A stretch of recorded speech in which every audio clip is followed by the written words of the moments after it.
Today's guest is Rose Covenant, a somatic trauma practitioner and nervous system guide who helps high achievers break free from survival mode and reconnect with their true power.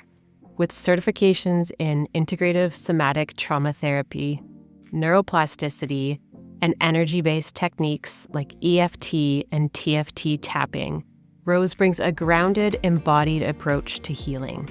But this isn't just theory, it is lived experience. For years, Rose did all the right things, chasing success, overgiving, and pushing through until she realized that true healing doesn't happen in the mind alone, it happens in the body. Through her own journey of somatic recalibration, she reclaimed her sense of ease, power, and expansion. And now she guides others to do exactly the same. In this episode, we dive deep into what it means to feel truly safe in your body, how to break free from old subconscious patterns, and the incredible transformation that's possible when we stop striving and start softening. Hi, Rose. Hi, Lovely Katie. to have you on the podcast. So to kick things off, I'd love it if you could share a bit about your personal journey and really what led you into the world of somatic healing. So trauma, short answer. So I had a feeling. works in trauma healing. So for me, it was really a journey of reconnecting to myself. So I had a 10-year career in public health. I lived and worked in different countries in West Africa. I had a big team. I was really in that high achieving perfectionist, like I can get things done in hard places. And I was also living in chronic pain for 8 years of that. And like anyone with physical pain, went to all the doctors, tried all the things. Long story short, none of that worked. And in 2020, when I came back to the US because I basically had to leave because of COVID, I came across Mind Body Healing. And within 2 minutes of reading the introduction, I was like, oh, okay. All of a sudden, everything made sense, right? You have a challenging childhood. You develop these tendencies of being a higher achiever, of burning yourself out, of overgiving, being a perfectionist. And when we hold so much emotional pain, as well as nervous system dysregulation, which is all, I basically lived in fight or flight since I was in utero. So when I understood, okay, my body isn't actually broken, or I hoped it wasn't, because at first it's hope, it's not knowing. When I really invested myself in unweaving the emotional roots that had caused the pain signal to be on in my brain in the first place, I recovered from pain in like 2 or 3 months after having been in pain every single moment of every single day for 6.5 years and 1.5 years off and on before then. And so that really led me to understand how much we as a society live in dissociation. We are socialized to live in our minds. We spend all of our time being in our heads, and we're completely separated from our bodies. So that's what started my journey into reconnecting with the body. So somatics is just soma. Soma means body. So now I use a combination of somatic work, EFT tapping, energetics, inner child work, journeying to help people to get back to the roots of why their body is holding so much tension, why it's holding pain, why it's holding these survival patterns that we're so aware, right? We can see ourselves doing the pattern. We can see ourselves like stressing out because that guy hasn't texted us back and it's been 30 seconds already. And we know from this intellectual place that we are like these strong, independent, connected, human beings. But then the trauma and the survival patterns that are still living in our bodies keep us in these loops. And so for around 3 years, I was working with people to recover from pain. And then I found that I was still not really happy. Like I was like, okay, I'm traveling the world. I have this amazing business. I'm helping people recovering from pain, but I'm still day to day living most of my time, like worrying about the future. Where am I going to go? What am I going to do? When am I going to meet my partner? When am I going to And that led me to doing a deeper level of work, getting more into the energetic side of things, more tapped into the energy of things, to let go of deeper layers that even though intellectually I had like understood and I had journaled about and I'd put a little bow on, I still hadn't integrated that healing into my body. It was still very intellectual. So I've pivoted the work that I do now to really support people in their awakening journey to heal from these patterns, these shadows, this trauma that as we grow and expand and we hold more and more energy, higher and higher frequency, all of these things that are no longer congruent with us, are no longer aligned, are coming up. So that is what led me into the recalibration effect, which is a blended method of somatic CFT, nervous system regulation, inner child work, journeying to really get at those emotional roots that are causing us to still act out these survival patterns, even though maybe intellectually we know that we should know better. Yeah, that's beautiful. I love that. Do you think, okay, so question, do you think you would have had that aha moment if you hadn't have moved back to to America? I was going to say the UK, back to America in 2020? No, I don't think so. I think the universe conspired in such a way that I could take that information in, because when I was living in West Africa in difficult security contexts, I was so hypervigilant, so on alert. I was in fight or flight, but not just this like, oh, I'm fight or flight, but I know that I'm really safe. It was like fight or flight, but I'm not actually really safe. And so in order for me to be able to take in that information, that I could heal myself, that it was neuroplastic, that I could heal the emotional wounds of it, I had to be in a place that was at least physically safe enough that I could regulate enough to take that in. Yeah. You had to create that space, didn't you? Yeah, well, the space was created for me. I would not have chosen that space at the time. Happy that it happened that way, of course. Yeah. Yeah, it's amazing how these things. Yeah, exactly. And that, I was just going to say that, Amanda. Yeah, they have a way of working themselves out. And I love that you speak to the difference between the intellectual knowing of a concept, the intellectual understanding of, oh, I can understand that my body is in a state of stress right now, but there's a difference between understanding something at that level and actually embodying it, actually like living that difference. Yeah, it's two incredibly different things. It's like we need that level of safety, and our minds are so overactive and take more energy than any other part of our body for so long. It's like we need to go through that step of intellectually understanding.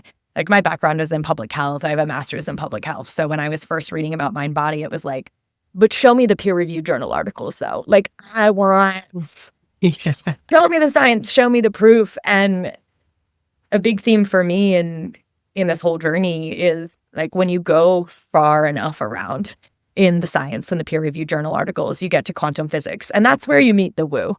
Like it's just different language. Yeah. And that piece about language has been such an opportunity for division between people, division between healing methodologies, division between like schools of thought, where really, for the most part in the healing space, we're all talking about the same thing. Like creating enough coherence in your mind and your body and your brain and your nervous system that your body can repair itself, either turn off the pain signal in the brain or actually heal itself. Like that's what we're designed to do. That's what these human bodies designed to do. Like you don't have a cut or a scrape and look at it and you're like, oh, maybe it'll never heal. Like you never have that thought. But when we get into the space of having chronic ways of thinking, feeling, being, different conditions in our body, we can get tricked into the idea that we're going to have that forever, and it's not really.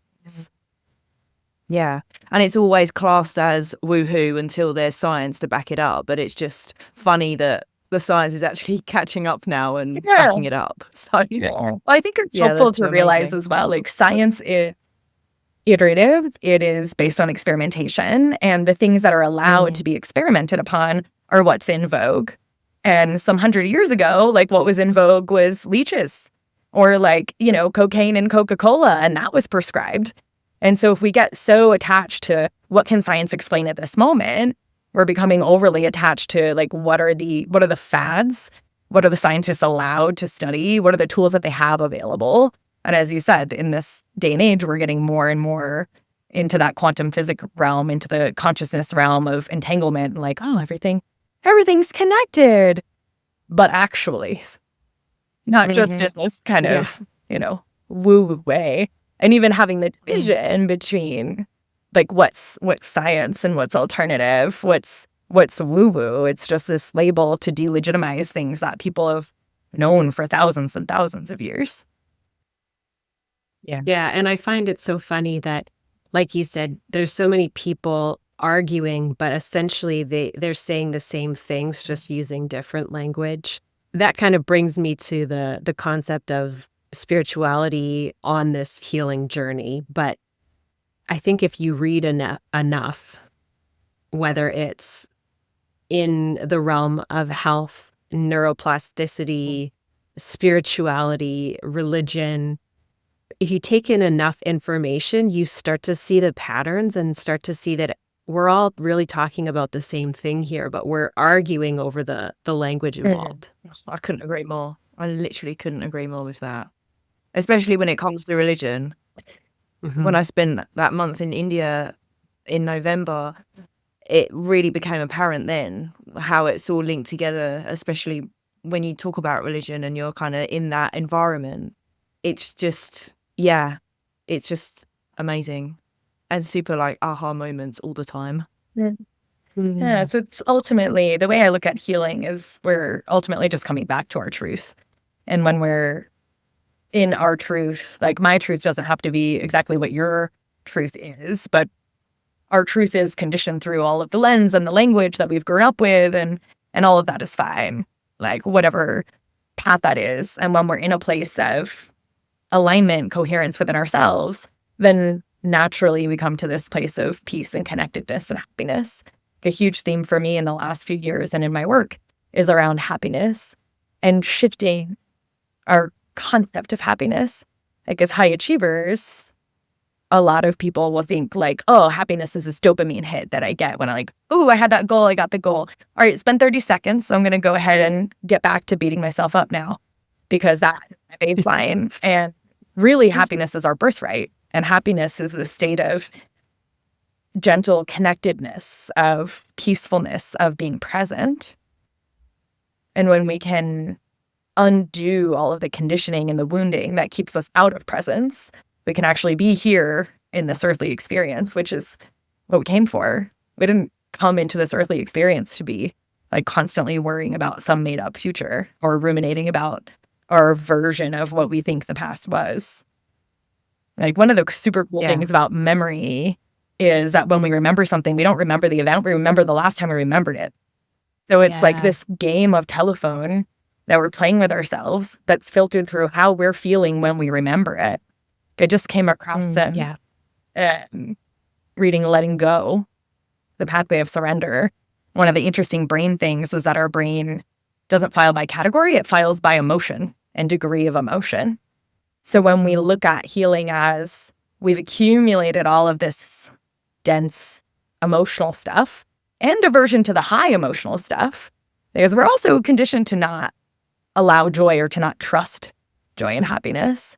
When we can look at it as like, okay, we've built up these wells of emotion, of suppressed emotion, and ultimately that's what causes so much trouble in the body. Like it suppresses our immune system, it can turn on pain signals, it can make our digestion wonky, it can mess up our reproductive health.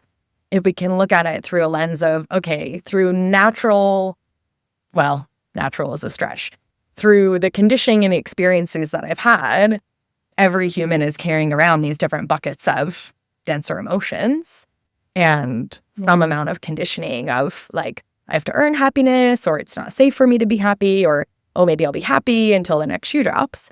When we can look at healing as this universal experience of excavating that emotional pain that was never really ours to hold, but we held it because we thought we were supposed to, then we can come to this background of happiness. And that's where healing becomes possible, because our body, we're not fighting ourselves. And then our body can come into a place of happiness as a baseline, peacefulness as a baseline, being healthy and well as a baseline, instead of being this, constant battle with ourselves. Mm. Yeah. Well said. Yeah. You mentioned earlier somatic recalibration. I would love to hear what that means to you. And for someone who maybe doesn't know that terminology, what does that look like? Yeah. So soma means the body. And so ultimately the work that I do is to reconnect the mind, the body, the energy, so that you're living in a place of alignment and allowing the full human experience. It's not like you do this recalibration and then every single moment you're on a unicorn and you're riding a rainbow and everything is fireworks and exciting. It's having that baseline of happiness and connection. And really, it's a recalibration, like, and think like a radio station of this default of fear, of separation, of scarcity, of survival, and all of these like maladaptive patterns that we have in relationship with ourselves, with others. They're all coming from a survival place of, I need to make sure that I'm protected. And so in order to do that, I'm going to be avoidant, or I'm going to be anxious, or I'm going to really worry about that guy texting me, or, well, he texted me and now I have to wait 17 minutes to text him back because otherwise he's going to think. It's like all of this external, we become very externally oriented for our sense of safety. And the tricky thing about being externally oriented to find safety is that subconsciously we know it's not safe, because we know if our source of safety is external, it can always change. They can always get hit by a meteor, they can leave, but when we recalibrate internally from this place of, I'm trying to find safety from every other way, I'm trying to find love from every other thing, I can't trust myself, so I actually need to outsource my sovereignty to other people because they know better than I know. When we can recalibrate, and really that's a process of healing these core wounds so that we can come back into a place of knowing that we are loved, and we are lovable, and we are safe emotionally, energetically, physically, that we can keep ourselves safe, and we can trust ourselves and the universe or higher power or God or source or whatever word resonates with someone. We can trust life. That's the recalibration of coming from this place of survival mode, where we're always waiting for that next shoe to drop, to recalibrating our mind, our body, our energy system into a state of happiness, of peace, of joy, where we can still have desires and create things, but it's motivated from a place of love and creation with the world, not from a place of, oh my God, I have to make sure my needs are met, and so now I need to hustle. Like, my first entire career was built out of a trauma response. Like, I was a high achiever. I would, anyone asked me to do things. Yes, yes, yes. I went from being an intern to being a country director in charge of millions of dollars and hundreds of staff in 10 years because that was rewarded there. It didn't matter that it burned me out. It didn't matter that I was in a lot of physical pain. It didn't matter that at lunchtime, I would literally put my head on the desk because I was exhausted. Yeah. But I kept for someone who's listening to this and can massively resonate with not just one part of the story, but multiple, what would be the first step for them to start on this healing journey when it comes to somatic healing? So it depends where they are in the journey. The game changer for me was finding someone who embodied the way that I wanted to be feeling. And that's how I found the mentor that I work with now. So that is really my best piece of advice. Like, if you've done the talk therapy, you've been to some breath work, you've done some Reiki, some acupuncture, like, you already know what these patterns are, and it just feels like you can't quite shift them, to find someone who is embodying how you want to exist in the world and work with them to help you to move through those places of stuckness. Because ultimately, for me, when I was in this place of like, okay, I've recovered from pain, but I'm basically living in high functioning anxiety, like moved through the place of dread, but my mind was just like a hamster who had taken 10 Red Bulls and was like, just gonna, like, until the hamster that was it. And because I had recovered from pain, I knew that it was possible intellectually to heal. I knew it was possible to change my beliefs. I knew it was possible to feel different. And I'd also felt like this all of my life. So many people come to me, oh, I'm anxious. I'm this, I'm that, because they're so identified with that reality. And when we can find someone, a therapist, a coach, a mentor, a guide, a yoga teacher, a whatever it is, whatever really feels aligned for you, not what you think you are supposed to do, not what you think you should do, but really trusting your heart of hearing someone on a podcast, seeing them on YouTube, meeting them, I don't know, in a coffee shop, wherever, and trusting that feeling that, hey, this person has moved through what I want to move through. Because otherwise it's all intellectual. Like one of the biggest gifts in my work with my mentor and the work that I do with clients is that it's finding someone who has done their own deep work, who has seen their own deepest shadows and can hold that deep space for you. It's not about more tools. It's not about more intellectual understanding. It's about borrowing someone's safety, borrowing their nervous system, basically, to be able to go to these deep, dark places. Like when I started working with someone in the last few years, it wasn't because I needed more tools. I was like, I just want to find someone who does what I do, but for me. And that's essentially like a form of co-regulation. Like you said, you are borrowing someone else's nervous system, somebody who's walked that path and can meet you from a place of deep personal empathy. Yeah, it's like someone who can hold the light when you are questioning if it's there. That North Star. Yeah. When I had gone to a few different therapists to try to, I was aware that I had emotional stuff, and I could feel them feeling uncomfortable with some of the things that I'd share. And then, overgiving caretaking. Are you okay? Am I here for you? So the real key isn't there are many proven processes, many proven methods to be able to expand, to heal, to grow. It's really just a matter of finding the person who makes you feel safe, seen, and heard, that can hold space for you to move through that.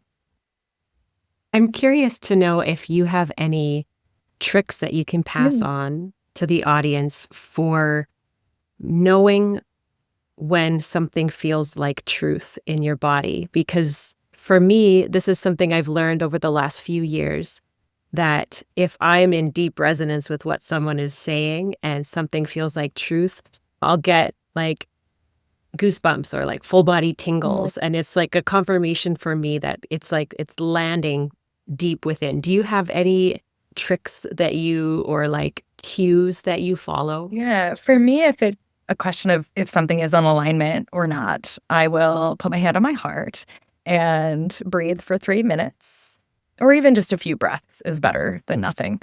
And then ask my heart this or that question, yes or no, this or that, left or right. And the more you practice that, when it's from the heart, you'll get a clear yes or no. If it's from the mind, it'll be like, yes, because and this and that and that. You're like, okay, it wasn't. That was hectic. Yeah. And a great tip to practice this is to just like take a day, go out on a walk, and at every inflection point, left or right, this or that, sandwich or smoothie, and develop the muscle of listening to your heart. So often we're just here and our heart is largely ignored. And our heart is where our deepest connected wisdom comes from. Yeah, and our truth. And I feel like a lot of people tend to ignore their intuition, or they don't trust it enough to follow it. I used to be like that. Yeah. Would you give any alternative tips for people that are struggling with actually like tuning into their intuition and wanting to learn to listen to it, and how to really go about that? Yeah, it's largely a question of discernment, because we can put our hand on our heart and we can get a message, and then it's discerning over time, was that actually a message from love from our heart, or was that fear masquerading as our heart? And there's no quick tip for that. That's coming back to yourself again and again and again, hearing that little intuitive hit and following it or not and seeing what happens. And when we don't follow it, instead of beating ourselves up, being like, I actually did get an intuitive hit about that, which I did not follow. Next time, perhaps I will listen more. And it's a journey of knowing ourselves moment by moment. It's not like a college degree where we're like, all right, now I can hear my intuition. Boom. Like this is the game of life, to hear intuition or soul's truth or heart's truth, and to accept that we are in these human bodies. We've had decades of conditioning. Sometimes we're going to discern correctly. Sometimes we're not going to discern correctly. Sometimes we'll hear it. Sometimes we won't. Sometimes we'll think it's our heart. Sometimes it'll actually be fear. But the more that we can commit to our own personal healing journey, finding the support or the tools or whatever method supports you to be able to clarify that. The other thing about the hearing our intuition, being in our heart, is it's like looking through a lens. And so when we're carrying around trauma on our lens, we're carrying around survival patterns on our lens, we're feeling unsafe. We have this default belief that, we're unlovable. When we have all that through our lens, we're not going to hear our intuition super well. And so if we're really committed to that journey of, I want to reconnect with my soul, I want to be my authentic self, I want to take off these masks of like what I've pretended to be consciously or subconsciously, I really want to know myself, that's a deep healing journey. And it can be a beautiful start with the intuition, but the more that we do the deep healing work to clear off this stuff from our lens, the more easily we can connect with our intuition and our truth. But for people who have tried doing this work and it's kind of like they're constantly hitting a roadblock, whether that be breath work or Reiki, nothing's coming up for them. It's kind of like the visions aren't there, they're not feeling anything. It's almost like a numb sensation when they're doing this kind of work, and they're getting like more and more frustrated because some people have like profound experiences, right? And then if you're feeling like you're not getting anything from this, is that because they're in a state of almost like they've got blocks in the way, or their subconscious is not letting them get through for some reason? What would be reasons for why they're experiencing their healing journey that particular way, rather than someone who's like having these like amazing visions and experiences, and their trajectory is like just going up and up and up, and they're feeling great? It comes down to safety. So if you're in a one-off breathwork session, you go to one retreat, you go to a couple of Reiki sessions, there may not be enough safety with you and the facilitator that your subconscious feels safe letting up those dark things. And breath work is something that if you don't have the right support, it can be really traumatizing. Like I actually just did a few months ago deep breath work, and some capital T trauma came up for me that I wasn't aware that I had. And, I'm a practitioner, I have a lot of tools and da-da-da-da. It was all I could do to move through enough of the emotion of it, to put a bow on it, and to bring it to my mentor the next week. And I'm someone who's highly trained and skilled and experienced with dealing with trauma. And that wouldn't have come up if I didn't have the resources that someone else is going to also help me hold that container. So I think a lot of people in the healing, and I definitely went through this phase as well, where it's like, I'm not feeling great either in my mind or my body, and I'm going to do everything. I'm going to do a little bit of everything to try to fix it because I'm broken. So first PSA, you're not broken, you're whole, you're complete. This is just fear on its way out. But when we go to these different methodologies, either we're not feeling safe with a practitioner, our body isn't ready for that sort of work, right? So our subconscious is holding on. And whenever we're feeling numb emotionally, physically, it's our body's way of protecting us. Like in my healing journey, I also went through a lot of pelvic numbness. I thought that was just normal.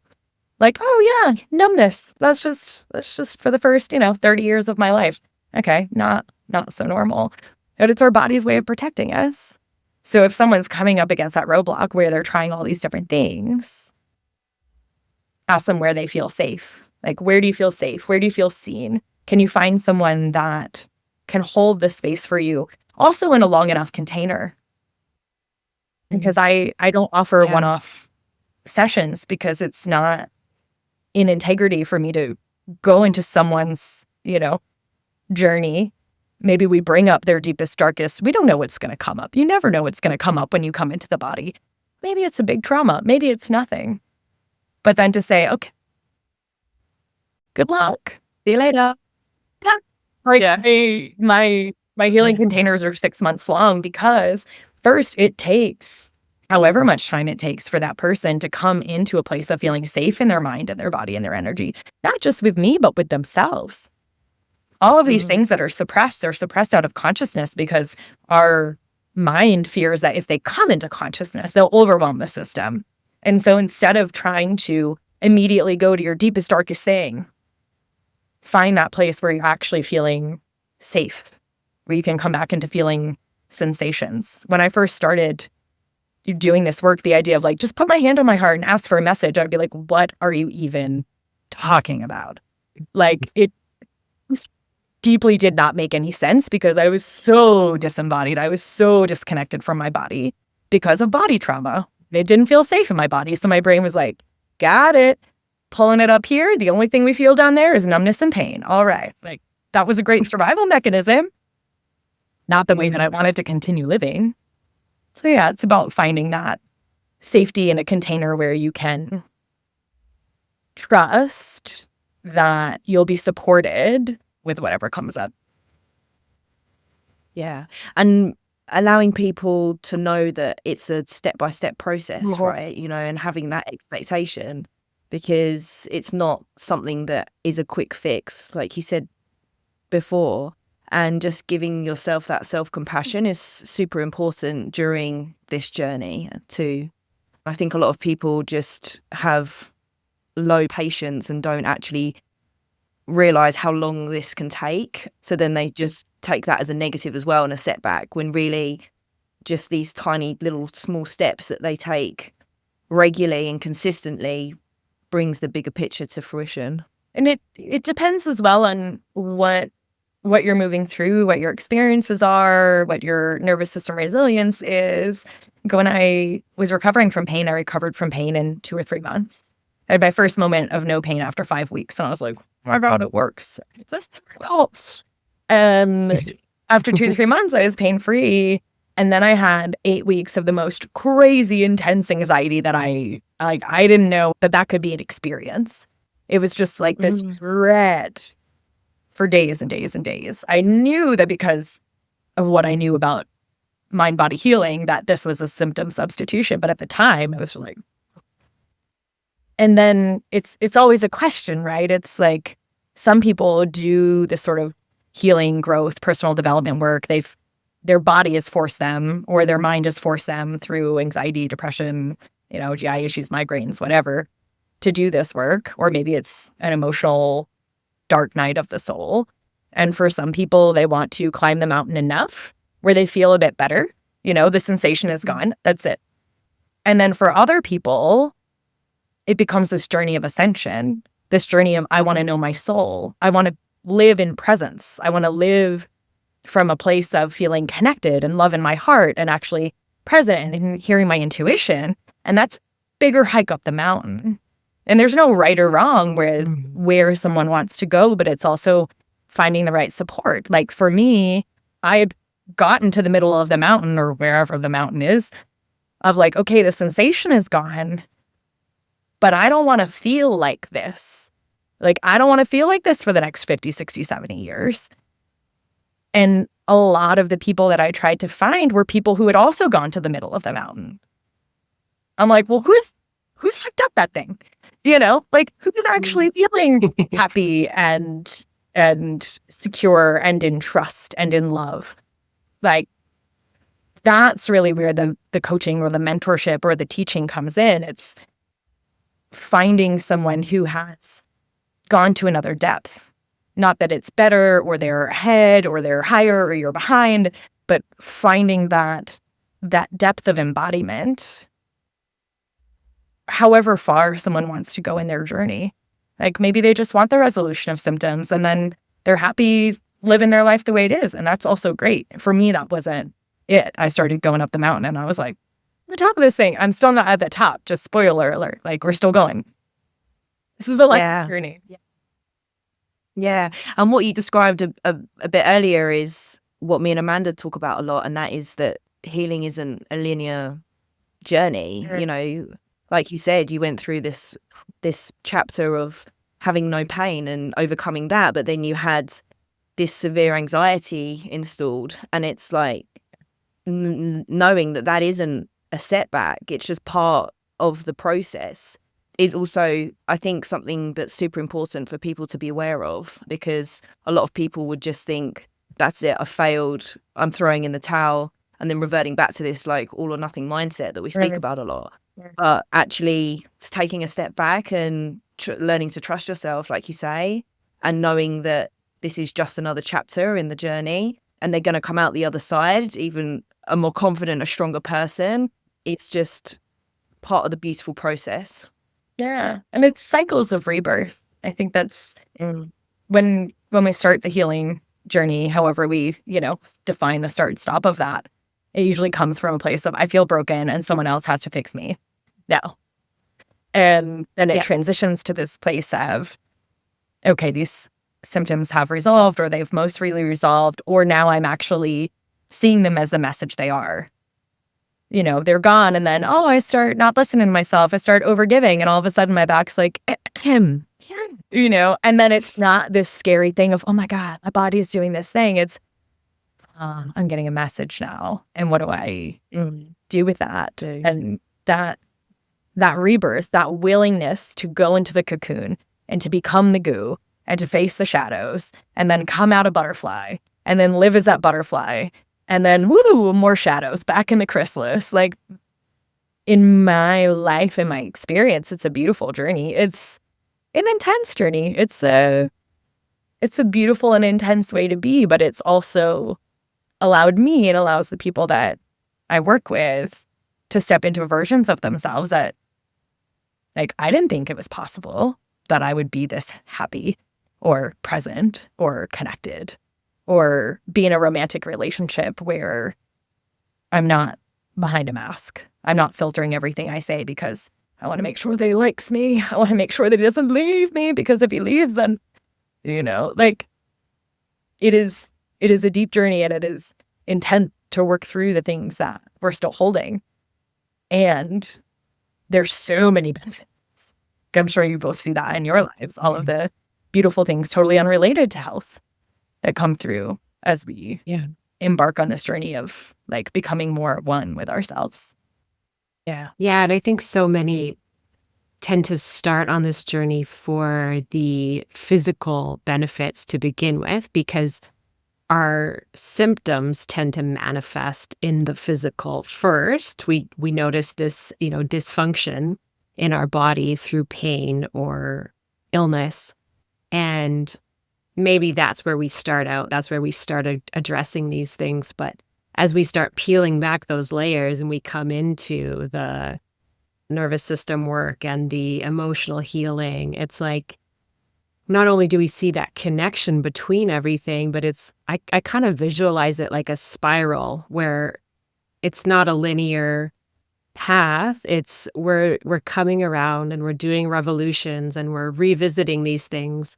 And then you get humbled multiple times where you think like, oh yeah, I've moved past that. I've healed that part of myself because I brought my awareness to it. And then it comes and rears its ugly head again. And it's like, oh no, okay.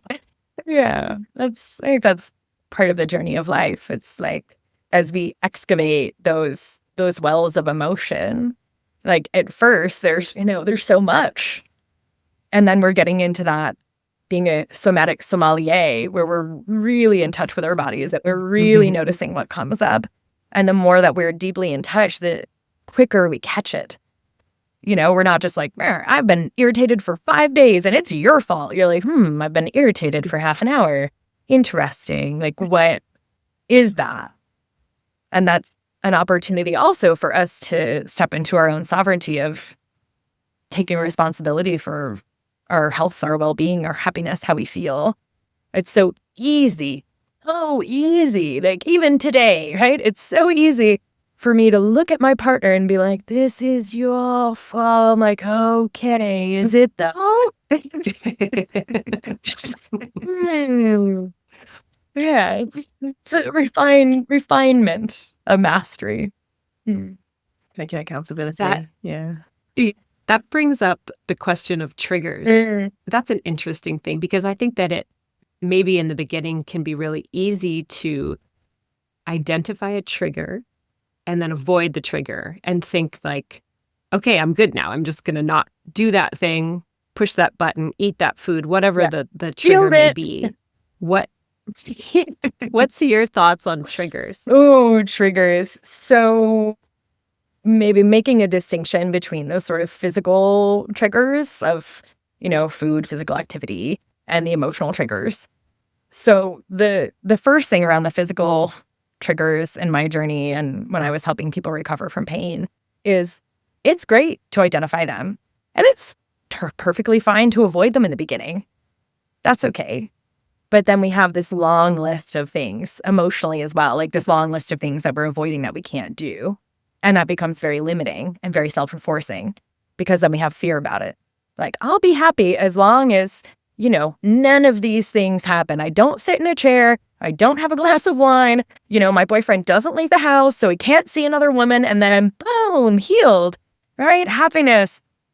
The opportunity with triggers is to see them as it's never the presenting event. Almost never. There are of course, instances where that thing is really a thing and we need to deal with that thing. Vast majority of the time, it's always pointing back to these wells of emotion that we have accumulated. This is making us really angry because we have a well of anger over a lifetime of things that we haven't expressed.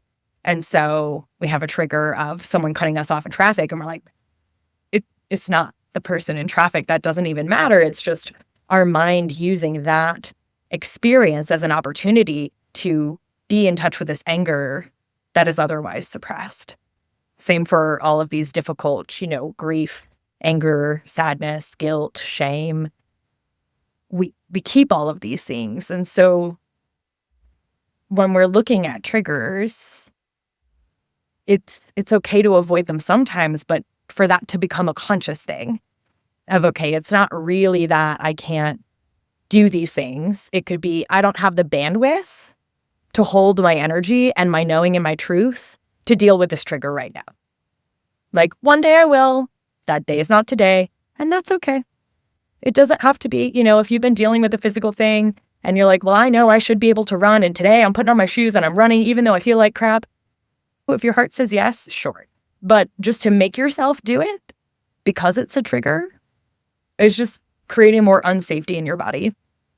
So looking at those triggers. I very much did that at the beginning of my journey because the idea of being diagnosed with an illness and that was a limitation or set of limitations placed on me. And exactly what you just said, I used to run marathons and then I was basically told I couldn't run anymore. And I was like, well, I'm going to run anyway. Just my determination is going to get me through this and it's going to be fine. And it didn't work out. It's working in your window of tolerance. So we have this, window of tolerance and things that knock our nervous system out of whack that push us into fight or flight. And you think of it as a river, right? And these emotions, the fear around a trigger, water going through that river. And the healing work that we do is to widen those riverbanks so we can tolerate more and more uncomfortable emotion, uncomfortable sensation without our system going into full-on red alert.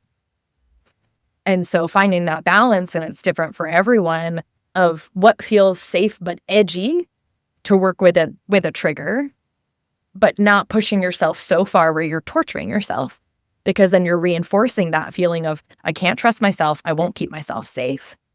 So working within your window of tolerance and then finding whatever tool, support, mentor, coach, therapist to help hold those riverbanks at first so that you can accumulate more and more safety, widen those riverbanks for yourself.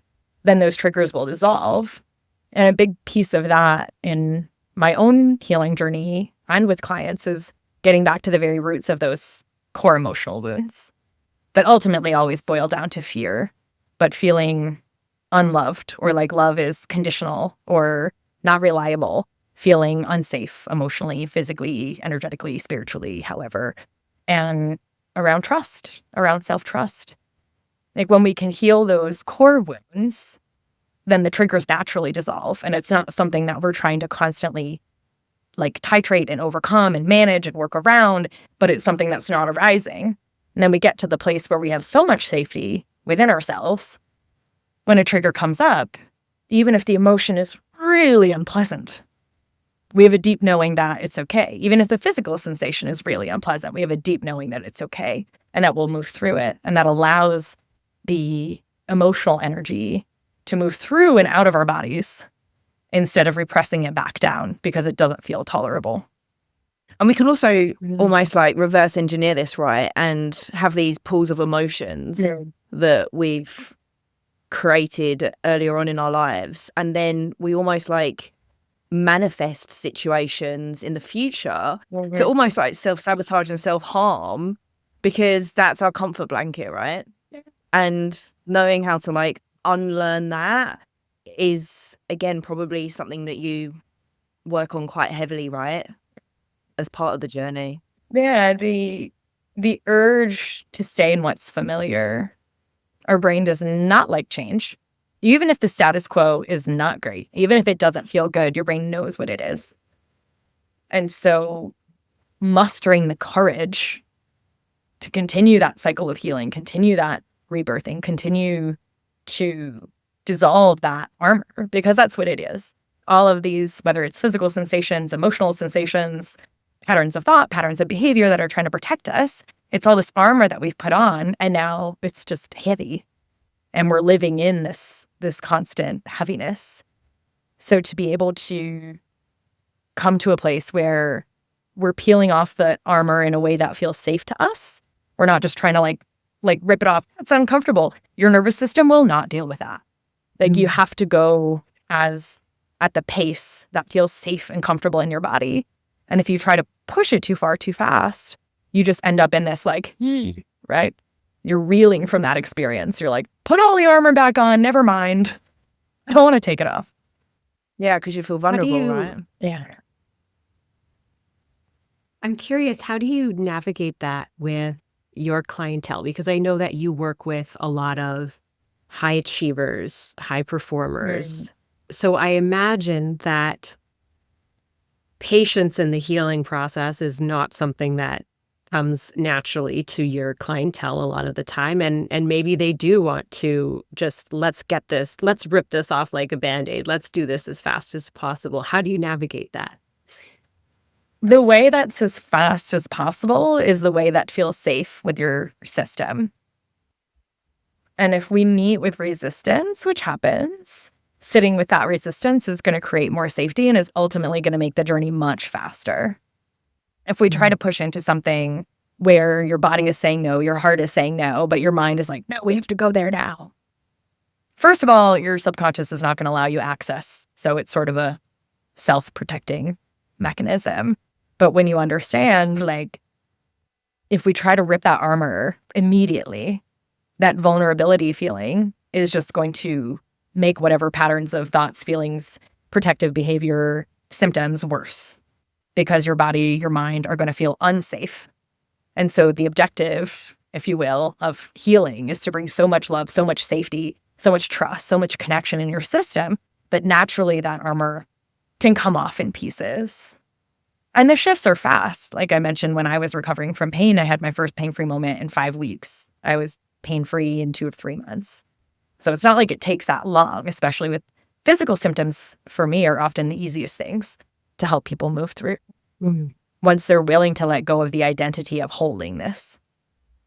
And for some people, it's like that. For some people, it's a little better every day, 2% better every day, days and days. And it takes a longer time. For some people, it's immediately gone and then comes back for a week, and then it's gone for a day and it comes back for a day. It's being present with what is and knowing that the natural consequence of doing deep work, of bringing more safety and love and connection into your mind and your body and energy, is that your body will find its balance. It doesn't become about, how do I make this thing go away? How do I stop this behavior? How do I stop thinking this? Mm-hmm. It becomes a question of, how do I find presence and safety in this moment right now? Knowing that when I do that, as I do that more and more moment by moment, everything else will take care of itself. Yeah, and it's not about micromanaging the process. Some people do love that, including me. I love to micromanage a process. It comes back to that discussion around safety and finding the right tools, support, person, human, the right human for you to hold space in a way that you trust, that even if in a moment you don't see the bigger picture, that they can, because they've lived it. Mm-hmm. And allowing them to slow you down sometimes. Mm. Do you find a lot of the time with your high achieving clients that they struggle to switch between this kind of new aligned person that they're working on and then being a type of person in their working environment, and also having to make that switch between two different people? So it's not about creating a separate identity that you live in when you go to meditation retreats and then you go back to your real life and you're living in that paradigm. I like to look at it like this. So we come in as an egg, and then we're conditioned as a duck. So we have all of these duck tendencies, right? All of these survival patterns, all of this way of achieving. But we're really a swan. So, right, we're this ugly duckling and we have all of this. And so healing isn't about slaughtering the duck and becoming the swan. It's about holding loving space for both the duck and the swan. So you can think about this as this is where the 3D density, where we feel scarce and we feel separate and we feel like we have to prove ourselves and we're accomplishing something, because otherwise we have judgment, we feel bad. And the swan is in alignment with our souls, right? It is our higher self embodied. And so you can go to any meeting, any task, and be just here. Ta-da! Or you can go to any meeting, any task, and be here. And so it's not about creating a different version of yourself, but de-armoring and stepping into that identity more and more of who you really are. And that translates off between all aspects of your life. When you're at work, when you're with friends, when you're with family, when you're at the office, it's recalibrating you to a background of safety and connection and happiness. So the way that you show up is different. And it doesn't mean that you stop achieving. It doesn't mean that you stop getting the marks on the chart. But the energy behind it is very different. It's not coming from this frantic, urgent survival, I have to do this. It's coming from this aligned, inspired action place. Like when I was in public health, when I was a program assistant, I had an enormous amount of stress, and I was getting ready for a retreat at that time overseas, and I was color coding something. Stress. Oh my gosh, stress. When I was a country representative with all this responsibility over security and finances and deliverables and same stress. Even though objectively, the experience of stress that we feel has nothing to do with what's going on in the external world. It's the story that we're telling ourselves. It's how our nervous system is set. It's our energetic template of, am I secretly, an imposter? Am I secretly unworthy? Am I secretly bad at things and I have to overcompensate and be going all the time? Or do I trust myself? I've got this actually. And even if I have 100 things on my to-do list, I know I'm going to do them one by one. And I'm not going to spend time looking at my to-do list and be like, do you see it? Look at it. Get it. This is not helpful. And so when we're coming from a place of more alignment, then we can move through those tasks and deadlines and creation in a way that feels good to us, as opposed to this old trauma response kind of way. Yeah, and I can imagine that you see a lot of people going from different mentalities as well. So instead of them being more like a manager in their role, they become more of a leader. And that in turn filters into different areas of their life, whether that be relationships or friendships, but actually improving their working relationship with themselves. I can imagine you see a lot of the time that they actually improve as a leader and start fitting more of a leadership role, which in turn would create more success within the team, right? Yeah, exactly. When we have more of that, like steadiness and energy as well, it also makes space for other people on our team to also step into their sovereignty, to also have the capacity for creative ideas, the capacity to see things in a new way. When we're in survival mode, our higher function of our brain is actually turned off. Like, we cannot be creative. We cannot see new ways. So when we're in this recalibrated background of happiness, contentment, and trust, we can also create that in our leadership. We can create that in our teams. And then things naturally get easier and easier as people are empowered to bring their creativity in the room without the threat of unsafety. It's creating that psychologically, emotionally safe environment where people can come up with creativity or can speak up problems in a place that they know they're going to be safe doing that. Safe. Yeah, exactly. And it's so beautiful, isn't it? How this just like filters out into other people. I think it's, it's super cool. I love it. It's the best part. Love the word recalibration. I think that's such a wonderful word to use because it really does take the pressure off, doesn't it? If you're in a place where you're looking at yourself as a broken person needing to be fixed versus a person that has been conditioned into a way of being, and you're now learning to recalibrate that way of being. That feels good to my nervous system. Yeah, there's a lot more compassion there when we can both accept responsibility for where we are and what we feel and what we believe, and also realize that there's hundreds of thousands of years of conditioning imprinted on this body.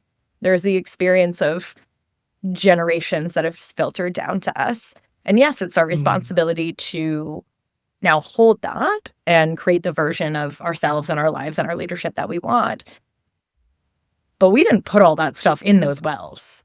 Like, we weren't sitting there consciously like, oh, yes, anger, let me put some of that there. Guilt, yes. Oh, go on then. Like, it was all subconscious and it was all around survival.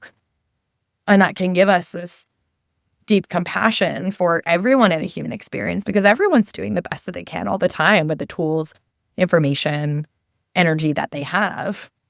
And we can hold ourselves in that same level of compassion. Doing the deep shadow work gets easier because we realize no one consciously put shadows there. No one, we did not do it to ourselves. We did not consciously traumatize ourselves. We had an experience. We didn't feel safe and supported in that time. And our body, our mind, our energy system decided, hey, this is unsafe. I'm just going to put it in a box. I'm just going to hold it. Just going to put it here. And it wasn't our fault as such. It's our responsibility to and ability to respond to that now. But at the time, that was the perfect thing that happened because our system would have been overwhelmed. Yeah, absolutely. I would love for you to expand a little bit more on the generational trauma piece. Because I think that's something that's really misunderstood or dismissed by people who don't really understand what that means. So the most direct way to think about it, so I'll take my family as an example. Like, my maternal grandmother was born around the Great Depression. Her father passed away when she was young, and she was raised by a single mom with her brother. Now, she had a certain way of looking at the world. The world was unsafe. Of course it was. There was never enough. Her life experience showed her that. Men were not to be trusted, obviously, because, he died. So all of these beliefs, and this is just going back 2 generations, all of this fear and survival that she held, then when she raised my mother, she did that through the lens of all of the emotional stuff that she had collected. So she taught my mother implicitly and explicitly that the world was unsafe, that there wasn't enough, that money was something to be both hated and sought after because it meant safety. And this dynamic with men about not being able to trust them but then also having this dynamic of needing them. So then we have my mother, who grows up in a very different time, who grows up in a more empowered time, and yet is still carrying around these beliefs that were engendered by my grandmother growing up with a single mom in the Great Depression. Now, my mother didn't experience the Great Depression, but she experienced it through the experience with my grandmother. And so I come along, and then my mother raises me, carrying this experience, these imprints, these survival energy of there's not enough, and all of this stuff around men and all of this stuff around safety. And implicitly and explicitly, she trains me that the world is unsafe. And as you mentioned earlier, Katie, when we have these beliefs, it's what we see in the world and it's what's reflected to us. We continue to create these experiences. So that's just back 2 generations, just in very simple terms so I get to carry the opportunity to carry these experiences of living through the Great Depression, that fear of what if everything's okay and then it's not? What if there's a protector to be there for me and then he's not? All of that was implicitly and explicitly taught to me from when I was a baby. And if we want to go from the epigenetic side of things, even in utero, we're getting all of these chemical signals about how safe we are in the world. If you think about, hundreds of thousands of years ago, and you're in a village and there's tigers, if your mom is always stressed out because there's a lot of tigers, there's a lot of cortisol coming through. You're learning even before you get born that there's a lot of tigers there. Now our tigers are usually not actually tigers, but all of this fear, all this survival patterning is passed down in many ways. It's passed down energetically, but it's also passed down in very real ways of being in the world. Thoughts, feelings, behaviors, beliefs. Like in my family, there was this very confusing dynamics, especially around men, right? That both we needed them for safety, but also they weren't to be trusted. That makes for some crazy making. So when we think about intergenerational stuff, we can look at it from this energetic blueprint of we're taking on not just from generations, but we're taking on the collective consciousness. And we can also look at it as a very simple, well, what was the experience of your great-great-grandmother? My great-great-grandmother couldn't have a bank account. She couldn't own stuff. And so especially, living in a female body, those imprints of, I literally need a man to survive, to have a bank account. It's not that long ago in our history that occurred. And so we are the women that our grandmothers, great-great-grandmothers, great-great-great-great-grandmothers dreamed into existence through their own work, where we can speak our truth with some level of safety, depending on where you are and what your truth is. We can tune into our hearts. We can live our dreams. We can exist on our own with or without a partner. But that's very new. It's very, very new. And everything that we've inherited from the generations behind us made a very different life. If you go back even, 50 years, no internet, no podcast, no Zoom calls, no 24-hour news stream. It's a very different life. So if someone's feeling like they're questioning, if they have intergenerational stuff, we all do. We all carry the imprints of our lineage. That's just part of our human experience. But getting curious about, okay, I have this belief or relationship around money, this belief or relationship around work, around success, around happiness, around family, whatever, kind of doing a bit of an inventory of what's here. And most of us will find that none of us intentionally picked those things. They're what we inherited. And same for our mothers and our mothers and our, keep going back. It's just passed down until someone consciously does the healing work to change it. And that's what's being called for in this time where so many people are awakening to new ways of being, new ways of feeling, that we're no longer willing to settle for these tiny lives of, okay, you have 2.4 kids and a white picket fence and you work 9 to 5 and you balance everything and you're happy. And actually you have no time for yourself at any point in time. Maybe you'll have time in 20 years when the kids are out of the house and like we're living for retirement. Oh, when I retire, I'm going to do this. Like we dream our lives away. So the opportunity to come and heal that stuff that's been passed down to us unintentionally. Like it's so easy to forget that our mothers and our mothers' mothers didn't have access to all of the healing, all of the self-development, all of the tools that we now can so easily find on the internet. They didn't have access. We'd been cut off from these deeper understandings of, medicine women and healing and connection to the earth. We've been disconnected for a long time.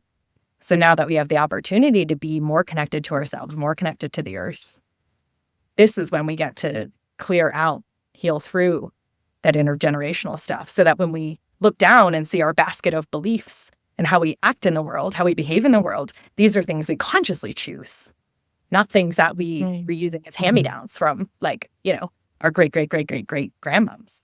We don't need, that's not adapted to this world. We get to consciously choose our identities, consciously choose what we're nourishing, consciously choose what we're dissolving, what we're healing. We don't have to just make do with whatever happened to be put in our basket over the last few hundred years and way before that. And that's where accountability comes back in again, right? Mm-hmm. Yeah. It's this responsibility without being at fault, without being at blame. And yet we are responsible to choose what we continue to keep in our basket. What do we want to add in and what do we want to take out? And if, there's so many people who are having an experience of feeling like what's in my basket is just what's in my basket. I'm an anxious person. I'm a high achiever. I'm bad in relationships, whatever that is. It's a choice to hold that. You don't have to hold it. And that is a radical change. That is a radical invitation for healing, for growth, for newness. That we get to choose our identity. We get to craft it. We can take off all of these masks. The truth is that most people walking around, no idea who they really are. Any idea?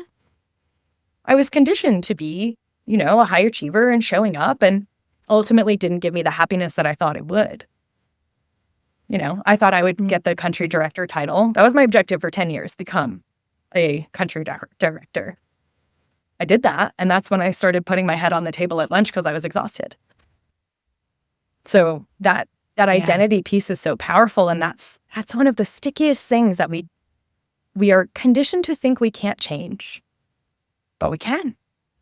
That's the beauty of life experience and the beauty of going on a healing journey like this. So what would you say living in alignment means to you now? And how does it feel different than the life you used to chase? Oof. Oh, alignment is a moment by moment thing. It's not a check mark where I'm like, now I'm living an aligned life and bring on the unicorn rainbow road. Here I go. Alignment is, for me, trusting the guidance that's coming from my heart and living in a place of a background of happiness and contentment and allowing my full breadth of human experience. So it used to be that my heart wasn't even not included in decision making. It didn't even know if this was an option. Now, if I'm deciding where to go, what to do, who to spend time with, the more and more I find myself actually asking my heart, is this aligned? Yes or no?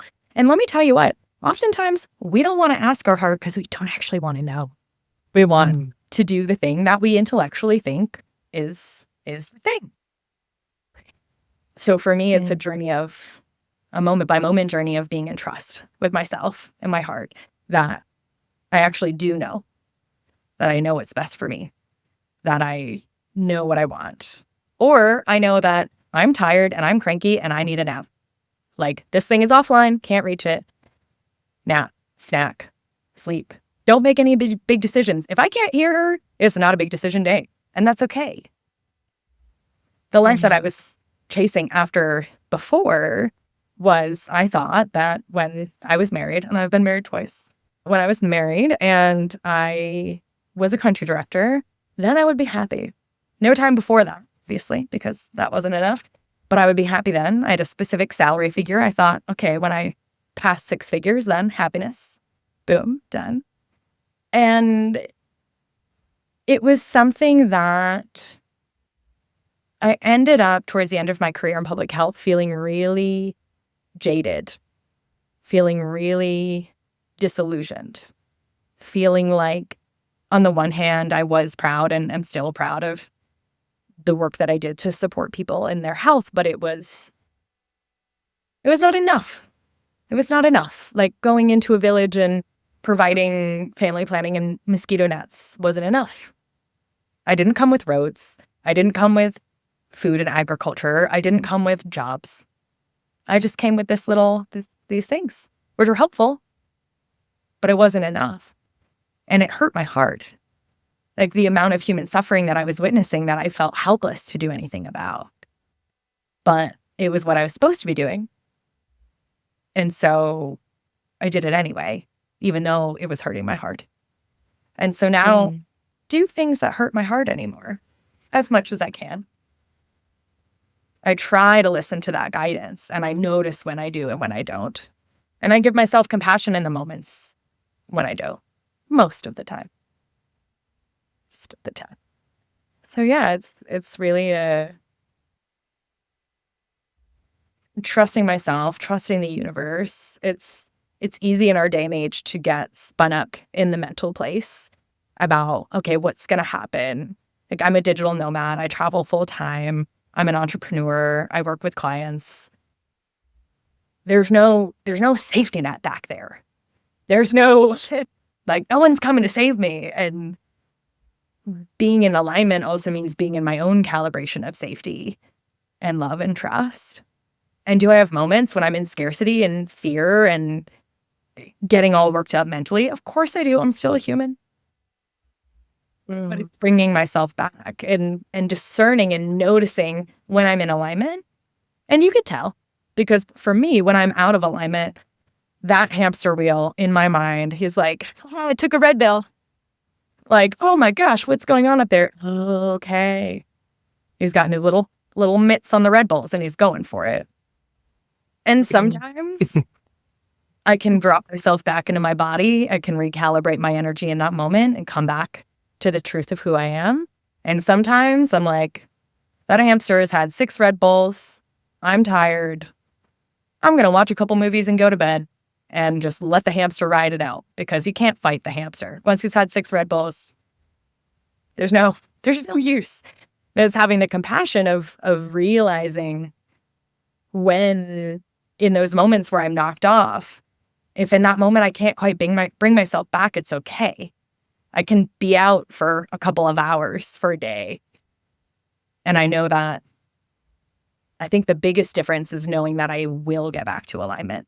I will get back to a place of feeling connected, feeling loved, feeling safe.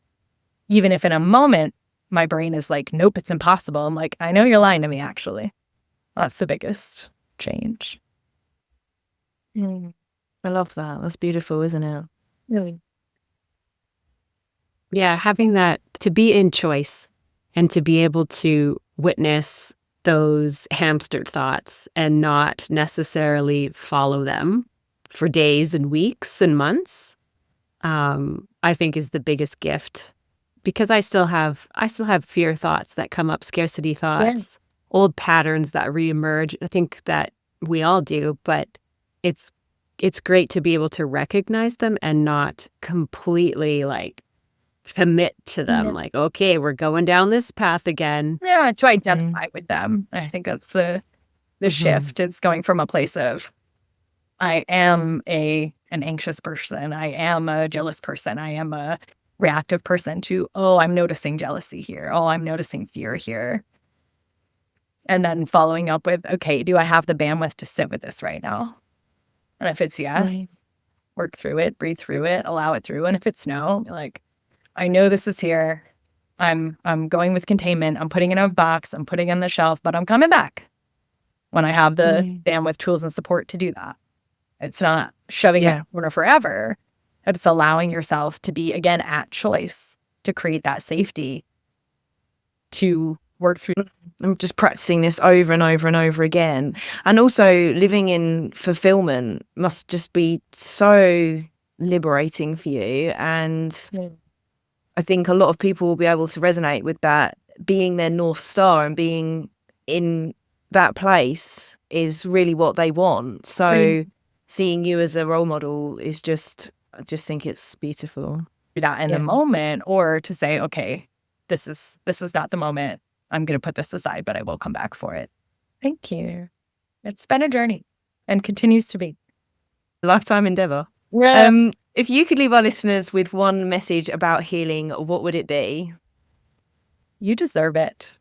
You deserve to feel however you want to feel, whatever time, energy, whatever that takes to live the life that you want to be living here. You deserve it and you're worth it.